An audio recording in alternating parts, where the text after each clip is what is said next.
The Metroidvania genre contains some of my favorite games of all time. That involve exploring a world to gain access to new abilities to progress. Here are the top 10 free Metroidvanias on Itchio you don't know about. Nowhere, Michigan is an absurdist first-person game that has you explore a surreal world full of weird creatures and people. The game is made up of interconnected zones that gate your progress based on what abilities you have. You figure out how to progress by talking to the weird characters, then platforming your way through the world. You gain access to a double jump, an ability to ride along these purple veins that transport you to another area, then a gun before the first boss, and finally a dash before the secret second boss.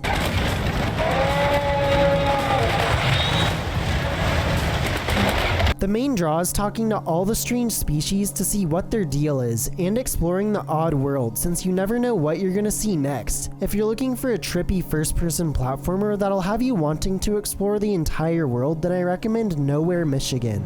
Swordswallower is a gothic action game where you platform and fight only by throwing an enchanted sword. I'm kinda cheating with this one as you really only gain the ability to dash to your sword, but it was too cool not to talk about. You can't actually jump, instead you aim your sword which sticks to surfaces, then teleport to wherever your sword landed. This gives the sword multiple uses as it can kill enemies and be used for platforming. The environment creates new mechanics with it as well, like these purple surfaces that the sword can't stick to, or these floating orbs that launch you forward.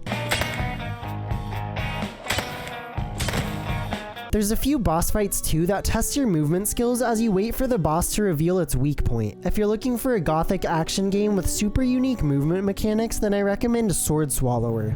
Kobold Siege is a run-and-gun Metroidvania that has you play as a lizard whose family was kidnapped and eggs were stolen. The goal is to defeat the 3 bosses to collect 3 keys in order to open the door to the final boss. Enemies and treasure chests drop gold which can be spent in the shop on upgrades that aid you in combat and let you reach new areas, like a double jump and fire breath that essentially acts like a third jump and shoots a fireball if you have a charge for it. There's a lot of different enemies that keep you moving since they all attack differently and make platforming a game of cat and mouse as you try to dodge attacks while shooting enemies. If you're looking for a fast-paced action platformer, then I recommend Kobold Siege.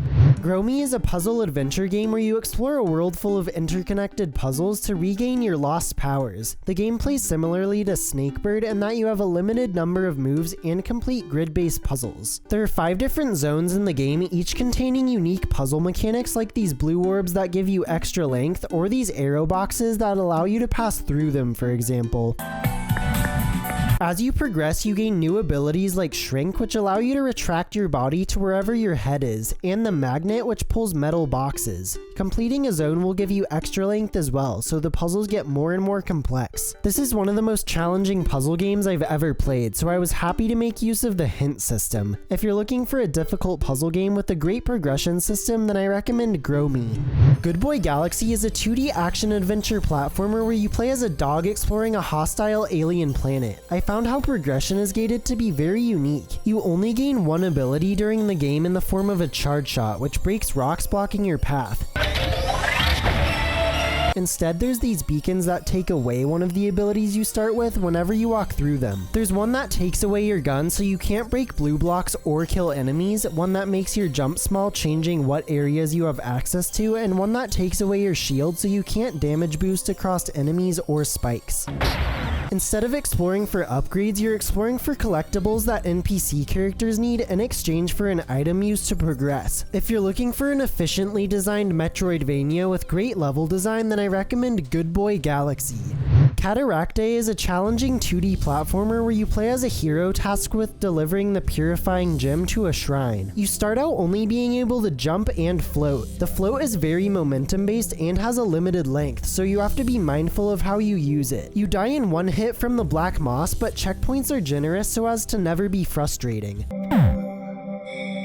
Eventually you find an upgrade that lets waterfalls recharge your float over time, so you have to time your floats to line up with waterfalls. Then you get an upgrade to let you float even longer in order to gather the 3 key pieces which unlock the final door. There's tons of unique mechanics in each area like bouncy orbs, moving platforms, these blue pieces that restore half or all of your float, and colored keys that can be collected to make platforms appear or disappear, which turns the game into a fast-paced puzzler. I love how the game combines these unique mechanics mixed together to create some really engaging challenges. If you're looking for a Twitch-based platformer with lots of depth, then I recommend Cataracte.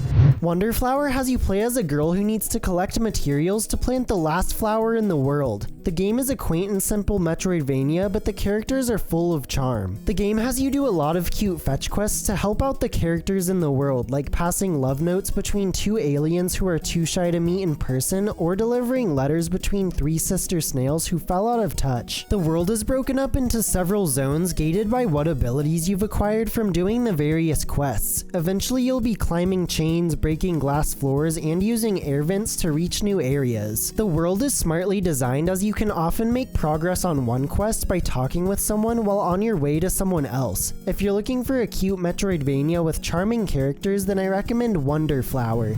Scuba Bear is a 2D exploration platformer where you play as a bear trying to collect the treasures of the ocean. You start out only being able to jump and hit enemies, so you have to explore on land to progress. Eventually you gain access to a snorkel followed by an air tank, giving you a lot more air, which really opens up the world, as now you can explore the depths of the ocean. Most of the treasures you find are just for completion's sake, but a handful give you a new ability which appear on your bear, like the trident, which can break blocks.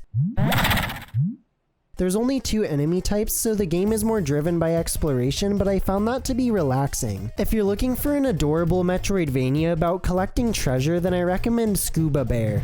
Cavebuster has you play as an alien who crash landed on a dangerous planet in search of the super duper burger. There's several enemies implemented well into the level design, like these thwomp type enemies that you have to manipulate to get around. You unlock a gun which is able to shoot enemies and break rocks, but have to think about where to break certain rocks to progress, acting like a little puzzle. Later you get a jetpack which you have to use in conjunction with your jump, since it's very momentum based. There's 2 boss fights that were simple but fun as you figure out their pattern and avoid their attacks. My only complaint is that the game is super short, but if you're looking for a straightforward Metroidvania, then I recommend Cavebuster. Ascent is a retro exploration platformer where you have to uncover a mysterious planet's secrets left behind from an ancient civilization. After crash landing, you have to platform your way through the planet in search of abilities to reach new areas. Around the world are shrines that give you a new ability, such as a ledge grab to reach higher areas, stomp which prevents you from taking fall damage, and a dash to reach faraway platforms. There's also optional spirits that reveal the backstory to the mysterious civilization. If you're looking for a simple but satisfying platformer, then I recommend Ascent. Those were the top 10 free Metroidvanias on Itchio you didn't know about. I'll have my playlist of free Itchio games you don't know about linked in the description. Thanks for watching, give me money on Patreon, and don't forget to like and subscribe to keep up with this ongoing series.